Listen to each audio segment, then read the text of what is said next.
السلام عليكم ورحمة الله وبركاته. معانا النهاردة مباراة ما بين نودر بيك عبد الستاروف وأرجون ريجيسي. أنا هبدأ في الماتش على طول عشان في ناس بتتضايق من المقدمات الطويلة. بس ملحوظة قبل ما أبدأ، الماتش ده في الجولة 13 اللي هي آخر جولة في بطولة داتا ستيل تشيس 2026.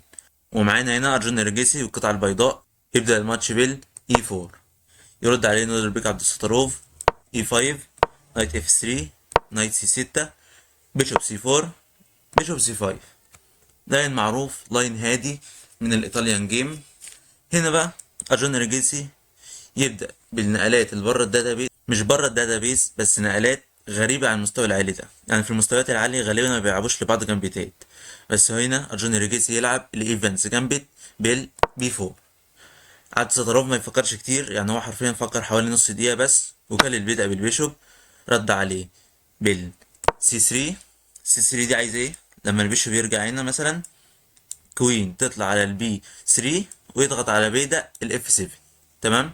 وده فعلا اللي حصل في الماتش. يطلع البيشوب لل بي 5، يبدأ الأول بال دي 4، خد كمان بيدا. بس هو هنا نضر بيك عبد الستروف رفض انه ياكل البيدا. ليه؟ الجنبيتات اهم ميزة بتديها للي بيلعب الجنبيت هو سرعة الانتشار، وانه بيبدأ الهجوم على جناح الملك. ما هي دي اهم قطعة، يعني مش هيبدأ الهجوم على جناح الوزير. ما هو جنبت سبت بيدا، سرع من انتشار القطع، والقطعة اللي بيتسرع من نشاطها هتهجم على الملك. ما هي دي القطعة اللي احنا عايزين نوقعها اساسا. فينظر بيك عبد الستروف رفض ان هو ياكل البيدق ده كمان. يعني هو هنا كان ممكن ياكل البيدق بس هو رفض. قال لك انا اكمل الاول بالانتشار. فتح الانتشار الفيل كوين بي 3 بالظبط، عشان يضغط على ايه؟ يضغط على البيدق اللي في الاف 7. يكمل نادر بيك عبد الستروف بالحماية من هنا. الحماية اللي من هنا يعني الكوين لما طلعت على الدي 7 حامت البيدق اللي على الاف 7.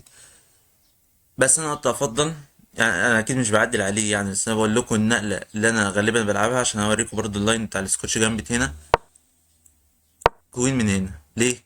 بفضل فاتح للبيشوب، ممكن في اي وقت اطلع بالبيشوب هنا واكسر الفيلين واطلع الحصان وابيت.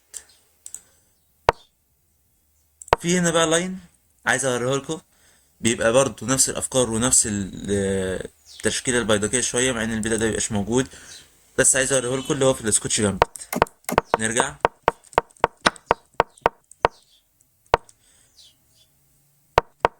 E4 E5 نايت F3 نايت C6.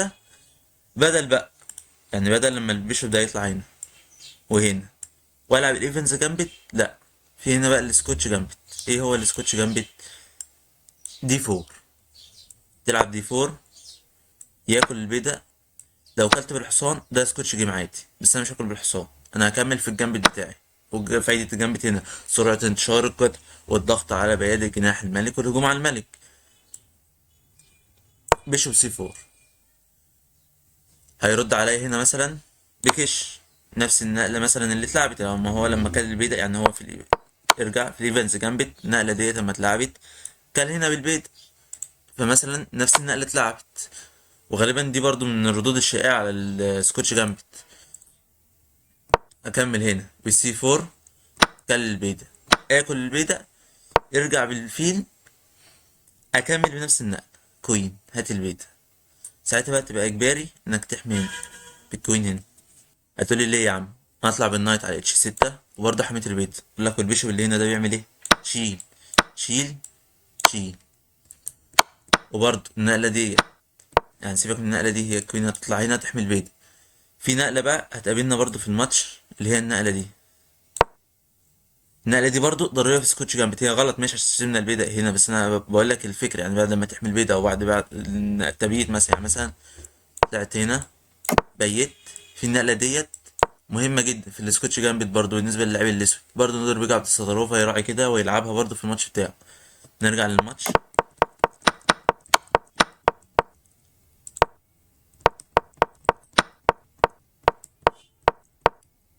طلع حما بالكوين. كمل الماتش بتبيت اهي، ان انا لو لسه قايل لك عليها في السكوتش جامبت اتلعبت. كمل هنا بنايت عشان لما تيجي تضغط، يعني برضه فكرة النقلة ديت ايه؟ اولا يبقى الفيل على الوتر ده، على برضه الجناح اللي بايت في الكينج، وان الحصان يجي هنا هي قطعة من القطعتين. وده لما تطلع هنا مثلا ويحصل تكسير، لا، انا عايز الحصان بتاعي هو اللي يبقى هنا. فلما طلبوا بالنقلة دي رجع. تاكل فيلي، اكل بالحصان، هتضغط على الحصان، اشيل فيلك. قلت لي شلت الفيلة دي استفدت منها ايه؟ استفدنا منها حاجة مهمة جدا، انا اكلت بالبدأ ده اكلت بالكوين. هاكل، تاكل، رجع البيضة. قلت لي ما البدأ ده ببلاش، يعني انت بعد ده كله البدأ ده هيبقى ببلاش؟ لا، فينا كوين. رجعت الكوين اللي رجعت، يعني اما الكوين نرجع تاني، الكوين اللي كانت هنا ما رجعتش مثلا لهنا عشان البدأ ده يبقى ببلاش، لا، دي رجعت لهنا. والبدأ ده مش هيبقى ببلاش برضه عشان هيبقى في خطر ان الكينج لسه ما بيتش. تمام. يكمل الماتش. كلب البيشوب بالنايت، كلب البيت، الرخ تشتغل من مكانه. الفيل دوت هيفضل او هيتحرك، بس الرخ ديت شغال في مكانها عادي، مش محتاجين بقى نقعد ننشط الرخ. كلب بدأ في بيدق، بدأ في بيدق، كلب النايت. يبقى احنا كده ايه؟ استعدنا بيدق الايفنز جامبت، اللي هو البيدق اللي احنا سيبناه هنا لما دفعنا، وكلب البيشوب. تمام. تمام. ركز بقى معايا في حتة هنا. هنا في 1 2 3 4 على كام؟ على 1 2 3. فينا ايه؟ 1 2 على كام؟ على 1 2 3. فالاربع بادئ دول مع التلات بادئ دولت يعملوا بدأ سالك. البدائين دول مع التلات بادئ اللي فيهم بدائين متركبين صعب انهم يعملوا بدأ سالك، يعني مش بالنسبة للابيض، اكيد انا بتكلم على الاسود، يعني الاسود هو اللي صعب يعمل بدأ سالك برضه في المنظر ده. بس لو بدأنا من الاول خالص، عشان الفكرة دي تتكرر كتير. تلعب الاي 4 يلعب لك افتتاح الكاروكان، سي 6، نايت، بون، بون، ياكل، تاكل، يطلع، تاكل، ياكل. ده الترتكور فايريشن. في ناس، هنرجع، في ناس بتاكل بالبدأ ده، بس ده مش موضوع، انا عايز بس اوضح لك فكرة ايه. ارجع ارجع، كلب البدأ ده 4 على 3. التلاتة دولت يوقفوا الأربعة دول. تمام. وهنا 4 على 3، بس الأربعة المفروضين دولت يعملوا بدأ سالك. برضو الكابتن أحمد الخطيب كان شرح الجزئية ديت في فيديو عنده، إن هو بيقول لك لما تكسر القطع كلها وتبدأ أنت تلعب بحركات ونقلات صحيحة، الأربعة دول يعملوا بدأ سالك وأنت تكسب الماتش.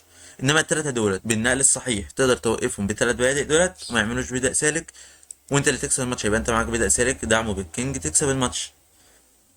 نرجع بقى معلش للماتش تاني. هنا نايت، هات الوزير، راح ضغط على النايت وحمل الوزير. خلاص الوزير مبقاش مطلوب. ثبتنا الحصان، طلع يضغط على البدأ الوسطي. كملنا بالسي 4.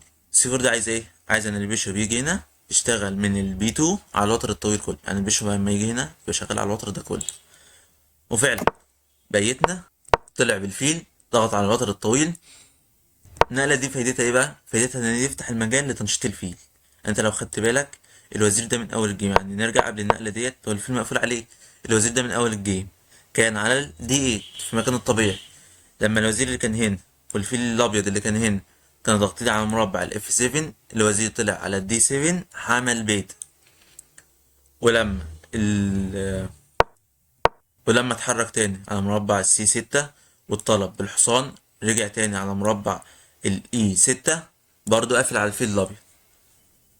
فهنا بقى جه الوقت اللي ايه؟ تنشيط الفيل. رجع بالكوين عايز ينشط الفيل الابيض بتاعه. كملنا هنا بالاي 4. خلاص كده وقفنا التلات بادئ دول. بدائين دولت بيحاولوا يوقفوا التلات بادئ دولت، ونبدأ من المشروع بقى ان الاربع بادئ على التلات بادئ يعملوا بدأ سالك. تمام. يكمل الماتش. هات الحصان. رجع بالحصان لان عايز الحصان بتاعي ده في الهجوم. قال له ماشي، انا هلعب الاف 6. الاف 6 ديت اعتقد يعني النقله غلط، أنا مش متاكد بالظبط، حتى الانجي مش لاقي فكره معينه لنودر بيك عبد الستروف هو ليه لعب النقله ديت. يعني يمكن مثلا عايز نايت من هنا، بس برضه ما هو كان يسيب البدء في مكانه. النقله دي فتحت لكذا حاجه، يعني فتحت مثلا لهنا، لهنا مثلا عايز يزق البدء ده ويديك الشات على الملك. فانا الصراحه مش فاهم فكره نودر بيك عبد الستروف كان عايز يعمل ايه بالنقله ديت. وكمان خطاف، يعني الاي 5 ديت خطاف عايز يهجم على الملك، بوظ البيادق وعايز يهجم على الملك. فهو قبل ما يلعبها حضر لها بروك اي 1. ارجون ارجيسي ممكن يكون ما اقتنعش بيها على طول، وحضر لها بروك اي 1 الاول. يكمل يطور النايت. هنا بقى النقله بقت ميست موف، يلعب الاي 5 فيست موف، جريت موف. البادي ديت ما ينفعش تتكسر، ما ينفعش جناح الملك يبوظ، ولازم نوقف البادي دي عند حدها، ما ينفعش الاربعه تلاته دلوقتي يعملوا بدأ سالك.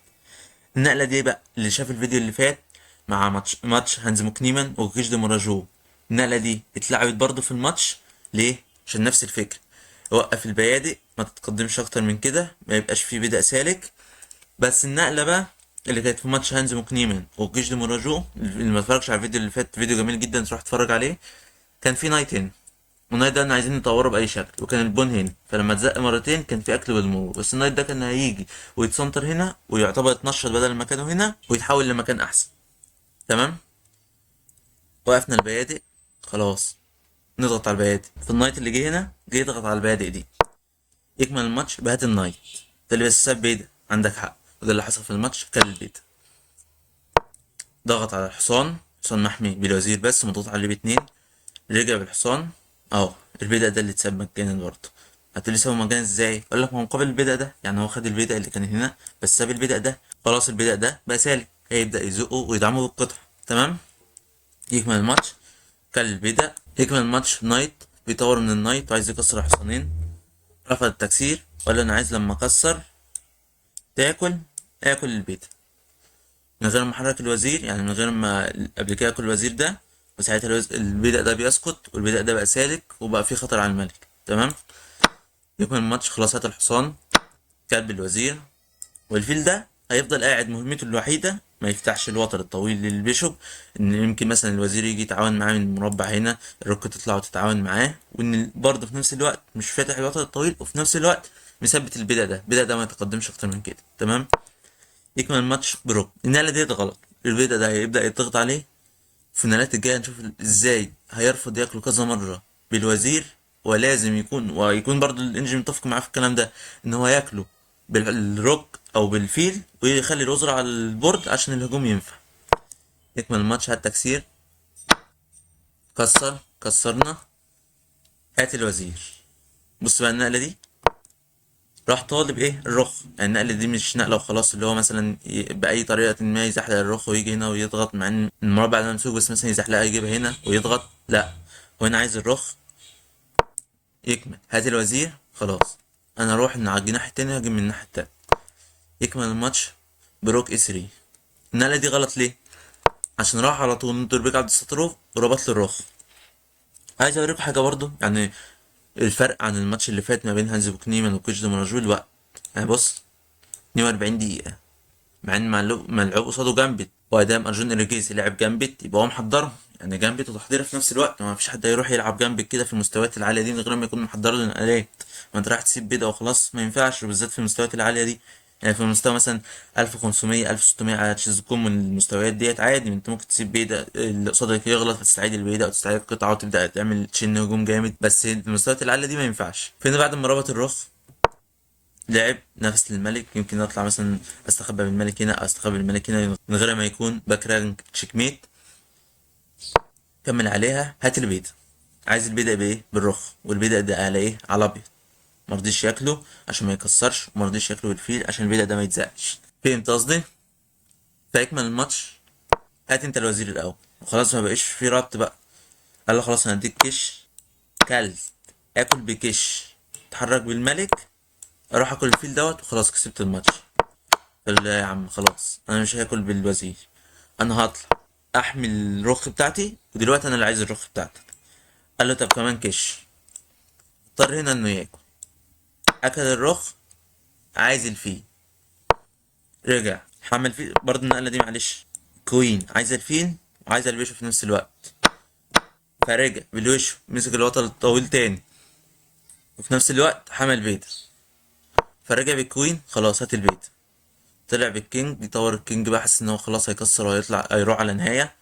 كلب البيشوب راح نزل بقى دلوقتي يكسر وزر. دلوقتي بقى تكسير الوزر خلاص صح. طلع بالكينج، هو هنا مش بدأ بلاش، يعني هو خلاص ماشي يأس، يعني هو اكيد بالمستوى العالي ده عارف ان خلاص الموضوع باظ خالص.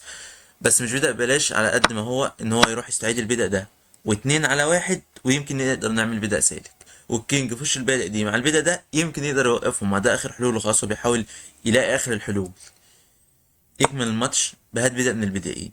تقول لي زقته حميته، يقول لك ما البدأ التاني خلاص بقى ببلاش، هو بدأ قصاد بدأ وهنا معايا بدأين سالكين. تقول لي بدأين منهم راكبين بس عادي، هنكمل وهفك البيادق وهكسب برضه. يكمل الماتش، دخل بالكينج، دخل بالكينج، دخل بالكينج اكتر، دخل خلاص، يعني هي تطوير الافضليه، بس عايز يبقى هادئ، بيحاول يتحرك بالكينج على المربعات البيضاء عشان ما يلاقيش اي كش من الفيل الاسود. يكمل زق بيادق زق بيادق، وقف بالكينج، اتحرك خلاص. بعد النقلة دي خلاص أرجون ريجيز يسلم على نودر بيك على الستروف، وخلاص أيقن إن هو بيخسر. بدأ ينسى الكين، نودر بيك هيزق البدائين وخلاص. هو حتى بالكينج مش قادر يجي هنا، يعني هو الكينج حتى مش قادر يجي هنا، هيجي بالكينج هنا زق زق زق في دعم الفيل دوت، يعني الفيل دوت هيروح هنا. البدأ ده مهما يتزق خلاص مش هيوصل. الكينج ده لما يوصل هنا والبادئ اتزق والمربع ده مدعوم بالفيل، خلاص فوز يعني محقق، فوز ما فيهوش أي جدال. تمام، وبس كده يخلص الماتش ما بين نودر بيك عبد الستاروف وارجون ريكيسي في الجولة رقم 13 من بطولة داتا ستيل تشيس 2026. ودي آخر جولة في البطولة. هي البطولة كانت 14 لعيب. البطولة شغالة بنظام الراوند روبن، يعني كل لعيب هيقابل كل اللعيبة الباقية اللي في البطولة، فكل لعيب هيلعب 13 ماتش، بس في كل جولة لعيب مش هيلعب. كانت الجولة دي كانت الأولى للنودر بيك عبد الستاروف اللي هو مش هيلعب فيها. لعب بقية 13 جولة وجاب 9 نقط من 13 وطلع الأول على البطولة. هوريكم برضو الترتيب النهائي للبطولة دلوقتي عشان في كارثة للاعيبة الهنود عموما. يعني ولا اوكوكيش حقق مركز، ولا أرجون ريجيز حقق مركز. أرجون ريجيز كان في نادي ال 2800، نزل عنه شوية واحتمال يوصل له تاني، بس حاليا في البطولة ديت بالذات لا، حقق أداء وحش جدا. ولا حتى برجانان ده حقق مركز. هوريكم الترتيب دلوقتي، هنا هو الترتيب. نودربيك عبد الستاروف في المركز الأول، جواهر سندارو في المركز الثاني بتمانية ونص نقطة من 13. يعني أوزبكستان احتلت البطولة دي الصراحة. هم اللاعبين اللي شاركوا منها هم اللي خدوا المركز الأول والتاني. طبعا المتابعين الشطرنج بكثرة يعني عارفين إن جواهر سنداروف هو اللي خد برضو كأس العالم للشطرنج عام 2025. ونودربيك عبد الستاروف هو هنا اللي طلع المركز الأول من أوزبكستان، وجواهر سندارف هو اللي طلع المركز التاني من اوزبكستان برضه. والمركز التالت حصل عليه جوردن فان فوريست ب7.5 نقطة. يعني تخيل في فرق نقطة عن المركز التاني ونص نقطة عن المركز الأول. حرفيا لعيبة أوزبكستان كلت البطولة دي. في حاجة بقى عايز أوضحها لكم برضه، حاجة غريبة جدا في البطولة دي، إن بص جواهر سنتاروف تعادل. الجولة ما لعبش فيها، تعادل مكسب، تعادل مكسب، ما خسرش ولا جولة. يعني احنا ان شاء الله برضو ممكن ننزل له حلقة مخصوصة ليه. ما خسرش ولا جولة حرفيا. يعني كل اللعيبة ال 13 لعيب الباقيين خسروا جولات، مهما كان لعيب مين، مهما كان مركزه كام على العالم، البطولات اللي خدها طوال حياته. صراحة جواهر الستاروف عامل اداء مميز جدا في البطولة دي، بس عبد الستاروف عامل اداء مميز اكتر منه وكسب البطولة دي. هانز بوكنيمان في المركز الخامس، ماتياس بلوبوم اللي برضه رايح مرشحينه كان المركز التاني في بطولة جراند سويس المركز السادس هنا. انيش جيري كان المركز الاول في بطولة جراند سويس هو المركز الثامن. نخش بقى على اللعيبة الهنود. المركز التاسع جوجتو مراجو، ال11 براجاناندا ارفيندا شترامبرام المركز ال12. واخيرا وليس اخيرا ارجون ريكيسي في المركز ال13. مستوى يعني اعتقد سيء جدا من اللعيبة الهنود كلهم. وبكده الحمد لله نكون خلصنا حلقتنا الأخيرة في متابعة سلسلة بطولة ستيل تشيس 2026. وخلاص البطولة خلصت. إن شاء الله في خلال يومين أو ثلاثة أنزل لكم حلقة برضو عن ماجنس كارلسن في بطولة تايتل تيوزداي. لعبها ما حققش برضو فيها مركز للأسف. مش عارف ايه اللي صاب اللعيبة الكبار كلهم مش راضيين يحققوا أي مراكز خالص ليه. وبس أتمنى تكون الحلقة عجبتكم، واستنوا حلقات أكتر وأكتر، وسلام عليكم.